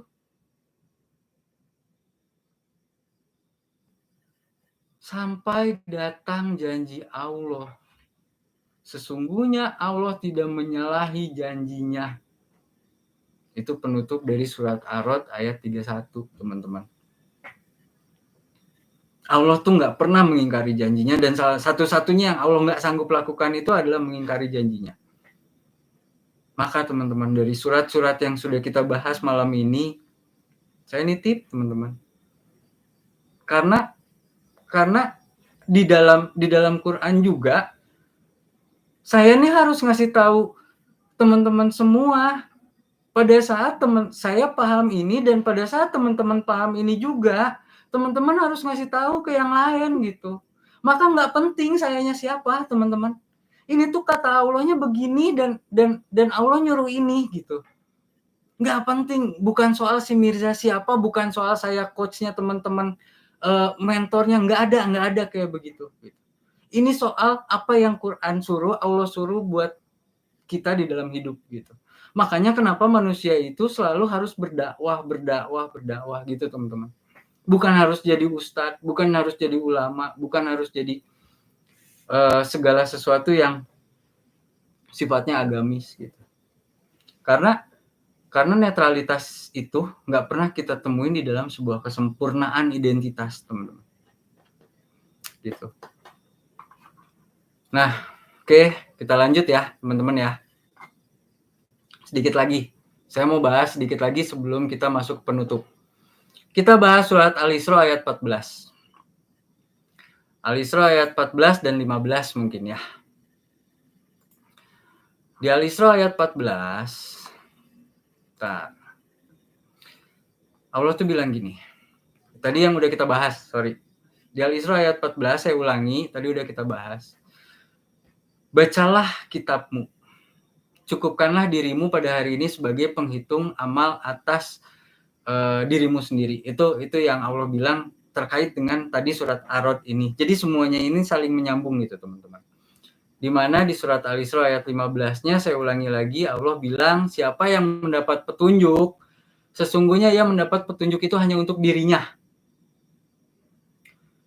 Siapa yang tersesat, sesungguhnya akibat dari kesesatan itu hanya akan menimpa dirinya. Seseorang yang berdosa tidak akan memikul dosa orang lain. Dan kami tidak akan menyiksa seseorang sehingga kami mengutus seorang rasul. Ini dasar yang tadi saya bilang bahwa Quran itu sudah mengajarkan yang namanya law of attraction kepada kita, gitu ya. Itu di surat Al-Isra ayat 14 dan 15. Tadi kita juga bahas surat As-Sajdah ayat 11-12. Terus kita juga bahas di surat Fatir. Terakhir teman-teman kita bahas tadi di surat Maryam. Jadi teman-teman, semua ini adalah peringatan-peringatan atau tanda-tanda atau sinyal-sinyal dari Allah untuk kita, supaya kita tidak termasuk ke dalam orang-orang yang pada saat tadi kita udah bahas di alam barzah nih. Barzah itu apa sih? Barzah itu adalah pada saat kita masih memikirkan atau kita masih merasakan kemelekatan dengan realitas dunia di saat kita sudah tidak memiliki tubuh fisik. Itulah arti dari barzah. Artinya yang kita pertanggungjawabkan apa? Kemelekatannya. Artinya dosa dan amal perbuatan itu terkaitnya dengan apa? Semua kemelekatan diri kita terhadap realitas dunia ini, teman-teman. Maka yang akan dihisap itu adalah semua yang kita lakukan di dunia ini, reaksi yang kita lakukan atas dasar semua kemelekatan diri kita yang ada di dunia. Semua ketakutan, semua trauma, semua gitu loh, teman-teman. Itu yang akan kita pertanggungjawabkan. Budaya mempersimpel ini dengan bahasa gentayangan atau penasaran gitu. Karena perspektif budayanya setan yang gentayangan, roh yang gentayangan gitu kan. Itu adalah orang-orang yang masih ada kemelekatan dengan perspektif atau realitas dunia gitu. Yang kalau kita nggak bisa ngelepasin itu, teman-teman. Kita akan tersiksa di dunia, kita akan tersiksa pada saat kita menuju ke alam akhirat, bahkan kita akan tersiksa dan akan menyesal di alam akhirat nanti. Nauzubillah, humma nauzubillahi min dzalik. Sebagai penutup, sebelum nanti saya buka sesi tanya jawab sama Mas Abu, sebagai penutup, dengan memahami bahwa luka batin adalah bagian alami dari kehidupan ini, teman-teman. Ingat, luka batin kita adalah bagian alami dari kehidupan ini. Yang dimana pada saat kita mengalami sebuah trauma, teman-teman, sebagian dari jiwa kita itu tertinggal di kejadian trauma kita, teman-teman. Kejadiannya udah 20 tahun yang lalu, pada saat kita sekarang ke-trigger sama sesuatu hal yang bisa membuat kita merasa trauma itu muncul lagi, trauma itu akan muncul gitu. Karena apa? Karena jiwa kita tuh tertinggal di kejadian itu gitu. Jadi rasa yang kita rasain tuh tetap sama gitu dengan 20 tahun yang lalu. Ketakutan yang kita rasain tetap sama dengan 20 tahun yang lalu. Karena dasarnya apa? Imajinasi, teman-teman. Semua imajinasi kita atas trauma masa lalu. Semua imajinasi kita atas luka-luka kita masa lalu gitu. Dan mari kita jadikan 2025 ini sebagai awal dari babak yang baru di dalam hidup kita, yang mudah-mudahan bisa lebih bermakna dan bisa lebih bermanfaat di dalam hidup kita, teman-teman. Mungkin untuk materi ini segitu dulu, teman-teman. Karena saya pengen lebih mendalami pembahasan ini dari sisi tanya jawab sama teman-teman, sama Mas Abu. Atau kalaupun misalkan ada teman-teman yang ingin mendalami atau yang ingin bertanya tentang beberapa ayat atau yang kita tadi nyambung nih dari surat dari surat As-Sajdah, kita ke Al-Fatir, kita ke Ali Imran, kita ke ke Al-Alaq gitu ya. Ada yang kira-kira teman-teman belum paham, silahkan teman-teman tanyakan. Mudah-mudahan materi dari mentoring malam hari ini bisa ada manfaatnya buat teman-teman semua. Dari saya mungkin segitu dulu, Kang Abu. Assalamualaikum warahmatullahi wabarakatuh. Silahkan kalau teman-teman ada yang mau bertanya. Terima kasih ya, Mirja, luar biasa pembahasan untuk malam hari ini terkait masalah jiwa. Siap. Jadi untuk mengawali Kang, jadi terkait masalah jiwa ini kan di sana kalau kita bahasan istilah kita ya ada aku 1, aku 2, aku 3 ya kan. Oke. Jadi kan jiwa kalau kita lihat dari beberapa ayat tadi disampaikan oleh Mirza, masalah jiwa ini kalau kita sambungkan dengan surat Asyam ya kan, maka kesempurnaan juga penciptaan masalah jiwa. Ya. Jadi di sini jiwa tadi juga dilanjutkan di ayat berikutnya, dan barang siapa yang menyucikannya maka beruntunglah dia, qad aflaha man zakkaha, terus lagi, dan barang siapa yang mengotorinya maka merugilah baginya kan gitu. Jadi gini kan, jiwa itu kan dipengaruhi oleh, kalau kita lihat kan ada BPE ya kalau jiwa ya. BPE, di sana ada pikiran, kemudian ada perasaan dan emosi. Nah, terkait masalah tadi, masalah luka batin juga. Jadi kan jiwa ini kalau secara penciptaannya itu, jiwa dan juga ketika terus itu ditiupkan ke dalam jasad, apakah langsung bebarengan jiwa juga tercipta, atau karena jiwa ini tercipta semenjak ketika kita itu mulai mengenal dengan namanya identitas kan. Karena kan bahwasannya yang menjadikan anakmu itu menjadi majusi dan segala macam itu kan tergantung kepada kedua orang tuanya, ataupun ketika dia memberikan pendidikannya. Nah kan gitu. Nah ini gimana Bang Kang penjelasannya? Jadi kan kalau macam kita ini kan kalau sudah saat ini kan ya kita juga nggak bisa menyalahkan sepenuhnya orang tua kita. memang mungkin sepamakan orang tua kita seperti itu, maka dengan adanya mentor ini kan kita juga bisa memperbaiki diri, terus kemudian kita berusaha untuk nantinya akan memberikan wawasan ini kepada anak-anak kita ataupun cucu kita kan. Nah itu gimana kan kira-kira? Oke, siap Kang.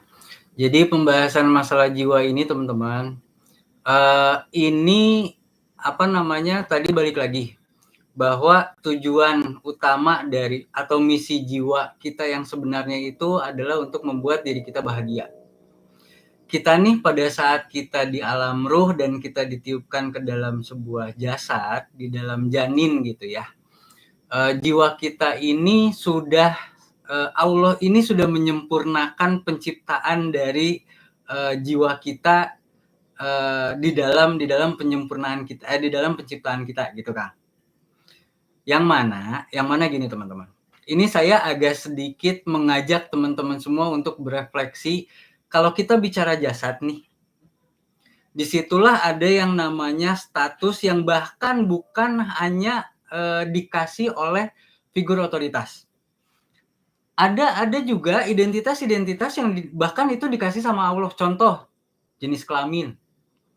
Jenis kelamin itu adanya pada saat kita berada di dalam sebuah tubuh fisik. Pertanyaan saya, di luar tubuh fisik kita, apa yang membedakan saya atau misalnya Kang Abu nih sama istri gitu? Kalau kita bahas masalah konseptual Mars dan Venus, emosi, logika gitu ya, laki-laki, perempuan gitu ya, menstruasi, mimpi basah, tingkat dewasa, karakter dan lain sebagainya, itu semua masalah fisik ya Kang. Itu semua masalah jasad gitu. Nah, kalau kita bicara masalah jiwa, pada saat kita terlepas dari tubuh fisik ini, itu kita tidak lagi membahas yang namanya laki-laki perempuan, kita sebagai zat, kita tidak lagi membahas yang namanya bahwa identitas-identitas itu udah benar-benar kita lepasin gitu loh Kang. Jadi balik lagi tadi, Allah pada saat Allah membuat kita menjadi ruh nih, Allah menciptakan kita sebagai ruh, Allah itu sudah menyempurnakan ruh itu. Bahkan tadi saya bilang, kalau kita mau bahas kenapa sih Nabi Muhammad itu disebut Ummi gitu. Ummi itu artinya bukan yang tidak bisa membaca, tapi Ummi itu artinya adalah orang atau makhluk yang tidak ada batasan, tidak perlu sebuah tidak perlu sebuah struktur pemikiran rasional yang konkret di dalam dirinya atau di dalam fisiknya gitu loh Kang. Contoh gini.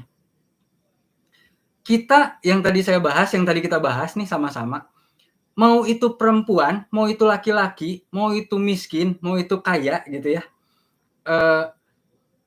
Kita nih dikasih vibrasi sama Allah ke dalam, yang Allah kasih tuntunan ke dalam jiwa kita, cahaya atau malaikatnya kita gitu ya, dalam bentuk vibrasi rasa di dalam diri kita ini, sehingga kita ini mau nggak mau secara fitrah sebenarnya dipaksa untuk menyadari untuk saya ini harus kesini, saya ini begini, saya ini begitu. Nah dasarnya itu dulu Kang.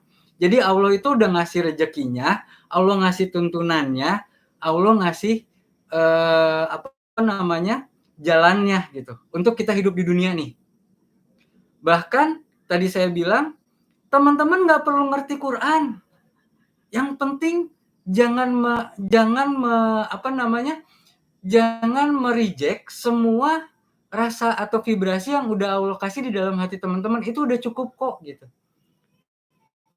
Apalagi dengan teman-teman dikasih Quran, teman-teman dikasih Rasul gitu ya, sebagai pembawa wahyu, pembawa kebenaran secara konkretnya nih, karena Allah tahu kita itu selalu berpikir secara logika dan nalar gitu ya. Pada akhirnya itulah yang membentuk kita mulai nih. Kenapa tadi saya bahas Allah sendiri ngasih kita identitas kok Kang di tubuh ini.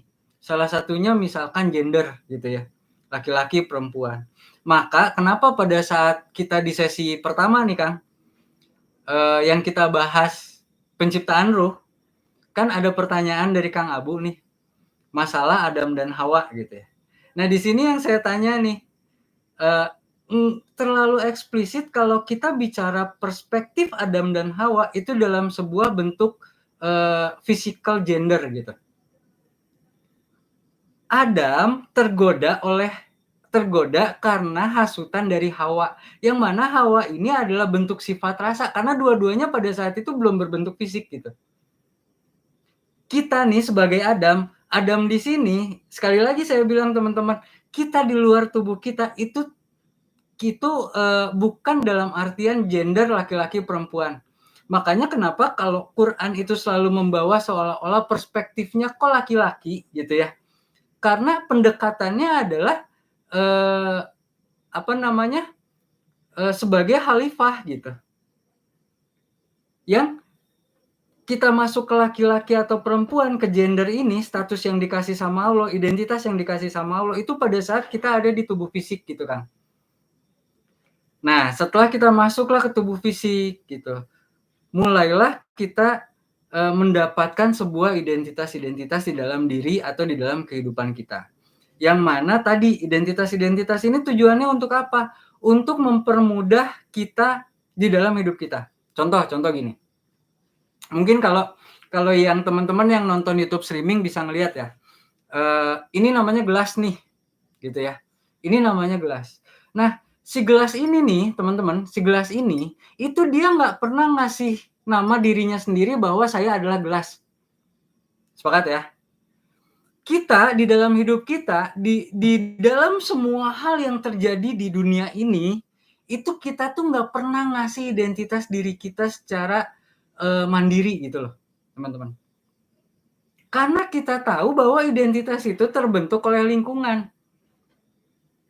Saya makanya kenapa orang yang mengkultuskan diri, saya adalah Rasul gitu, seringkali dianggap salah karena identitas itu bukan pengkultusan diri gitu. Identitas itu diciptakan untuk membuat sebuah atau memudahkan hidup kita menjadi, oh kalau itu namanya Kang Abu, oh kalau si ini namanya Gelas, oh kalau si ini namanya Bu Dewi misalkan gitu. Tapi karena kemelekatan kita terhadap realitas-realitas dunia ini, akhirnya itulah yang menyiksa jiwa kita kan, gitu. Dan ini yang mengerikan gitu loh Kang Abu.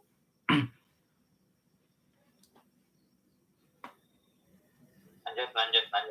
Ya, ini yang mengerikan karena apa? Karena tadi saya bilang, jangankan kita bicara dunia gitu. Kalau kemelekatan ini sudah sangat terbawa di dalam hidup kita, mungkin ada teman-teman yang baru gabung juga. Saya ulangi dikit aja. Jadi tadi saya bahas mulai dari yang namanya kemelekatan atau yang kita sebut dengan kita ini kalau ada di kemelekatan gitu ya, kita merasa diri kita ini tersiksa gitu, Kang Abu. Kita merasa diri kita ini tersiksa. Nah, mulai tuh kita sekarang teman-teman yang hadir nih di mentoring sekarang atau teman-teman yang lagi nonton tayangan ini gitu ya di YouTube, mulai nih mengenal yang namanya kesadaran diri gitu kan awalnya gitu ya. Kesadaran diri ini apa sih? Ujung dari kesadaran diri ini adalah Islam. Islam sebagai identitas atau Islam sebagai Islam sebagai kecerdasan. Saya bilang ini adalah Islam sebagai kecerdasan bukan sebagai identitas gitu. Karena kalau kita bicara Islam itu artinya adalah berserah kepada Allah atau berserah kepada Tuhan. Gitu. Yang tadi kita bahas juga di surat Al-Isra ayat 14 di surat Al-Isra ayat 14 itu tadi kita udah bahas siapa yang mendapatkan petunjuk dari Allah, sesungguhnya ia mendapat petunjuk itu hanya untuk dirinya sendiri. Siapa yang tersesat, itu di ayat 15-nya. Di ayat 14-nya bacalah kitabmu kata Allah gitu. coba baca kitabmu gitu. Baca kebenaran yang menurut kamu benar tuh baca gitu. Yang menurut si akal pikiran yang menurut kita bicara fisik ya. Kita bicara akal pikiran nih. Yang menurut akal pikiran kamu itu benar tuh baca gitu. Terus tunjukin atau cukupin deh, nggak usah tunjukin, cukupin dirimu sampai dengan hari ini atau pada hari ini aja gitu kata Allah gitu di surat Al-Isra ayat 14. Mana dari kitabmu itu yang bisa sebagai penghitung atas amal dari dirimu gitu. Di ayat 15-nya Kang Abu, di ayat 15-nya. Karena kata Allah gitu, siapa yang mendapat petunjuk, sesungguhnya ia mendapat petunjuk itu hanya untuk dirinya gitu. Artinya apa?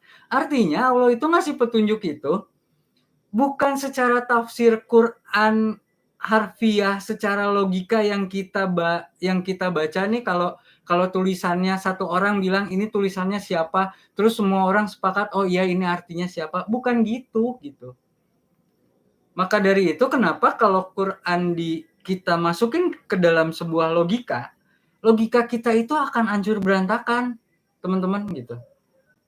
Karena bahasanya Allah itu bahasa rasa, bukan bahasa logika, bukan bahasa harfiah seperti yang kita pelajari dan kita yakini sampai dengan saat ini gitu. Sesungguhnya balik lagi gitu, kata Allah, sesungguhnya ia mendapat yang mendapat petunjuk itu hanya untuk dirinya. Dan siapa yang tersesat, sesungguhnya akibat kesesatan itu hanya akan menimpa dirinya gitu. Kesesat di dalam diri ini adalah salah mengartikan semua kejadian-kejadian yang ada di dalam hidup kita yang diterima oleh si fisik ini, kita masukin nih ke dalam jiwa kita. Kita anggap itu semua sebagai sebuah kebenaran yang kita merasa karena ini hidup kita gitu ya. Seringkali nih bahasa ekstrimnya ya Mas Abu, seringkali kita ini nggak ikhlas kalau hidup kita ini diatur sama Allah. Pertanyaan saya yang sederhana, kita mau nggak atau kita rela nggak kalau hidup kita ini diatur semua sama Allah supaya kita nggak capek, supaya kita nggak lelah, supaya nggak banyak masalah, supaya nggak overthinking gitu, Kang Abu? Ya, paham. Gitu. Jadi balik lagi tadi masalah jiwa. Jiwa itu, teman-teman, jangan ngebayangin bahwa identitas yang teman-teman sekarang nih yang ada gitu ya, pada saat kita pulang, tadi kita bahas Al-Isra, kita bahas Al-Sajdah gitu, jangan dibayangin bahwa kita itu akan ngumpul di sebuah lapangan gitu ya, di padang mahsyar, kita akan ditanya semua sama Allah gitu. Enggak gitu, teman-teman. Karena kata Allah, kita itu akan menghadap Allah itu secara personal, satu persatu. Kita lahir sendiri, kita pulang pun sendiri. Kita lahir tidak membawa identitas dunia, kita pulang pun kita tidak membawa identitas dunia. Pada saat kita masih membawa semua identitas-identitas dan kemelekatan realistis dunia, disitulah masalah itu akan timbul. Bahkan bukan hanya pada saat nanti kita sudah ada di alam akhirat. Itulah yang menjadikan kita tersangkut di alam barzah, dan itu pula lah yang menjadi sumber penderitaan kita selama di dunia gitu loh, Kang Abu. Nah, yang hebatnya gini Kang Abu. Kalau kita udah ada di kalau tadi Kang Abu bahas bahwa aku 1, aku 2, aku 3 ya, Kang Abu. Kalau kita udah ada di level aku 2 atau kita ada di level aku 3 nih, yang kita tidak membawa lagi fisik gitu ya. Kita tidak membawa lagi jasad gitu. Kita nih udah memandang segala sesuatunya tuh udah tidak menjadi sebuah masalah gitu, teman-teman. Allah mau ngapain ya udah terserah Allah aja gitu. Allah mau saya nih lapar, saya nih takut besok saya nggak bisa makan gitu. Contoh ya, ini contoh misalnya. Saya nggak punya uang, saya takut saya besok nggak bisa makan. Akhirnya saya punya kecemasan gitu.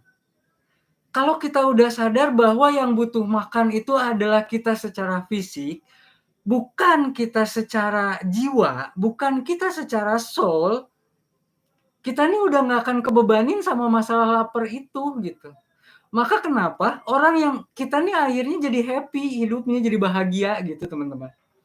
Maka kenapa orang yang bahagia itu dia bisa menjalani sesuatunya tanpa merasa ada kekurangan.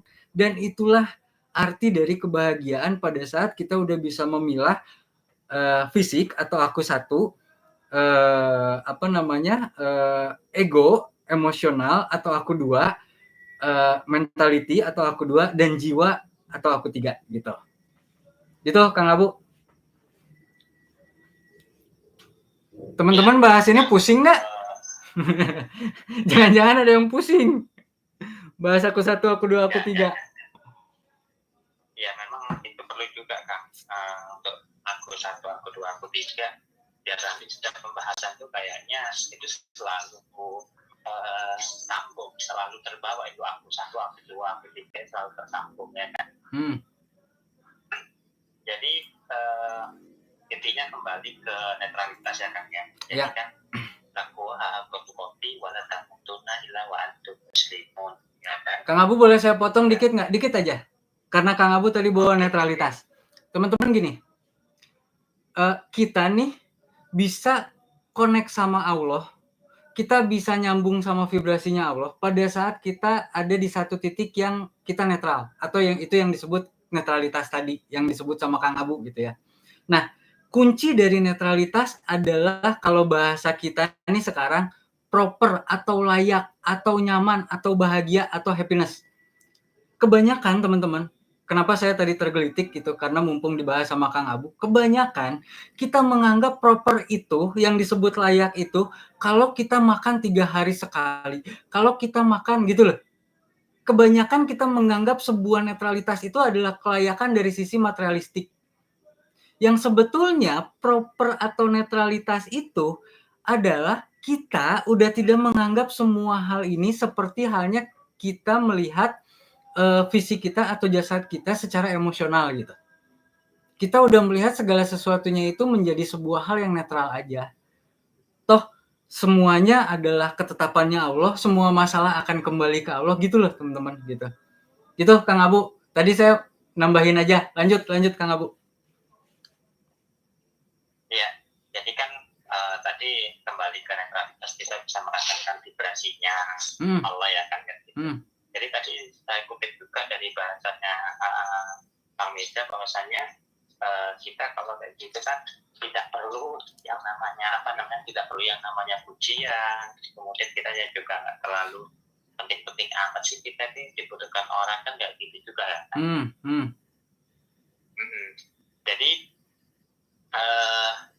mungkin kalau untuk secara identitas dan juga pendekatan kita sudah mulai memahami kan. Mungkin perspektif dari kawan-kawan yang lain ada kan, di sini ada mungkin Mbak Arfi bisa ada hal yang ditanyakan atau teman-teman yang lain, silakan Mbak Arfinya. Monggo silakan kalau ada yang mau ditanyakan.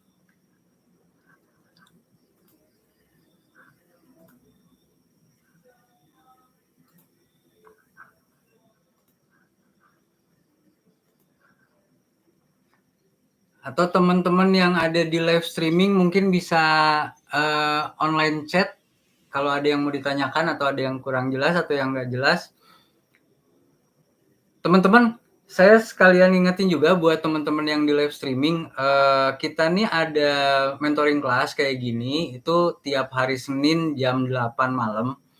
Dan saya akan selalu live streaming seperti ini. Cuman kalau teman-teman mau gabung ke grup mentoringnya, nanti saya kasih linknya di deskripsi video ini ya teman-teman ya. Karena kalau teman-teman gabung di grupnya, teman-teman bisa langsung nanya pada saat live gitu.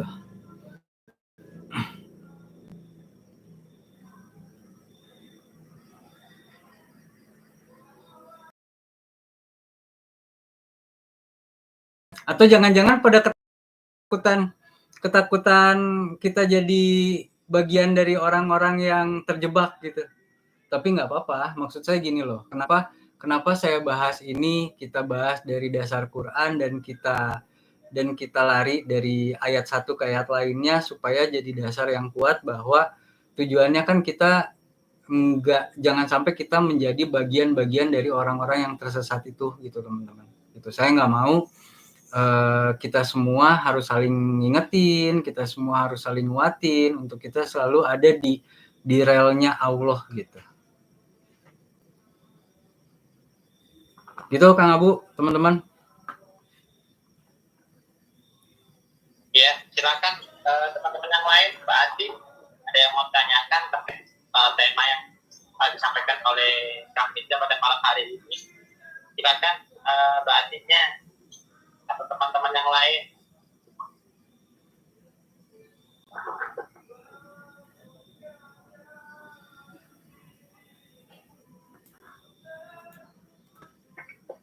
Sepertinya itu dulu Kang. Oke, siap.